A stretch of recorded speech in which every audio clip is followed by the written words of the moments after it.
ഈശോ മിശിഹായ്ക്ക് സ്തുതിയായിരിക്കട്ടെ.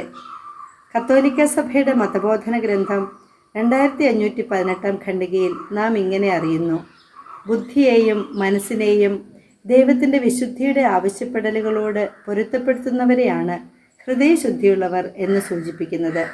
ഇവിടെ വളരെയേറെ പ്രസക്തമായ ഒന്നാണ് സത്യത്തോടുള്ള സ്നേഹവും വിശ്വാസത്തിൻ്റെ സത്യാവസ്ഥയും, അഥവാ വിശ്വാസത്തിൻ്റെ ശുദ്ധത. നമുക്കറിയാം, നമ്മളെല്ലാവരും വിശ്വാസം, പ്രത്യേകിച്ച് പരിശുദ്ധ കത്തോലിക്ക സഭയുടെ വിശ്വാസം ജീവിക്കുന്നവരാണ്.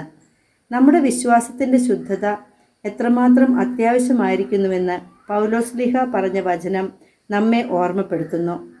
ആരെങ്കിലും ഇപ്പോഴും മോശയുടെ നിയമത്തിലേക്ക് കണ്ണു നട്ടിരിക്കുന്നുവെങ്കിൽ അവൻ്റെ കണ്ണിന് മുന്നിൽ ഒരു മൂടുപടം കിടക്കുന്നു.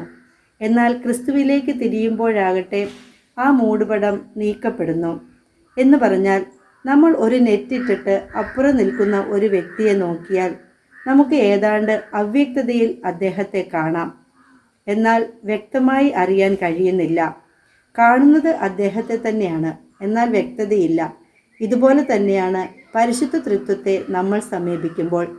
പരിശുദ്ധ കത്തോലിക്ക സഭയിലൂടെ നമ്മുടെ വിശ്വാസം നമ്മൾ പരിശീലിക്കുമ്പോൾ നമ്മുടെ വിശ്വാസത്തിൻ്റെ സത്യാവസ്ഥ, അതിൻ്റെ ശുദ്ധത പാലിക്കേണ്ടത് വളരെ അത്യാവശ്യമുള്ള ഒരു കാര്യമാണ്. കാരണം യേശുവിലേക്ക് തിരിഞ്ഞ് നാം നോക്കുമ്പോൾ കൃത്യമായും സ്പഷ്ടമായും പിതാവിനെയും പുത്രനെയും പരിശുദ്ധാത്മാവിനെയും പരസ്പരമുള്ള സഭയുടെ കൂട്ടായ്മയെയും നാം ഗ്രഹിക്കുന്നത് പോലെ ദൈവത്തെ എന്നതിനേക്കാൾ ദൈവം എന്താണ്, എങ്ങനെയാണ്, ദൈവത്തിൽ എങ്ങനെ സമ്പർക്കത്തിൽ ഏർപ്പെടാം, ഇങ്ങനെ അനേക കാര്യങ്ങൾ നമ്മൾ കൃത്യമായി ഗ്രഹിക്കുന്നത് പോലെയാണ് വിശ്വാസത്തിൻ്റെ ശുദ്ധത നമ്മുടെ ഹൃദയത്തെയും കണ്ണുകളെയും ജീവിതത്തെയും വളർത്തുന്നത്.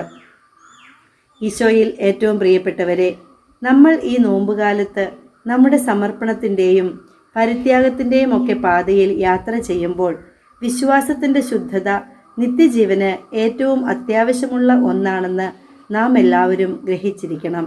കാരണം യഥാർത്ഥ വിശ്വാസം യഥാർത്ഥ വ്യക്തിയെ നമ്മളോട് കൂട്ടായ്മ പുലർത്താൻ പ്രചോദിപ്പിക്കുന്നുവെങ്കിൽ അന്ധവിശ്വാസം പരിപൂർണമായ അന്ധതയിൽ നമ്മെ നയിക്കുന്നത് കൊണ്ട് ഒരിക്കലും യഥാർത്ഥ വ്യക്തിയോട് നമ്മെ ഐക്യപ്പെടുത്തുന്നില്ല. ഈശോ അനുഗ്രഹിക്കട്ടെ.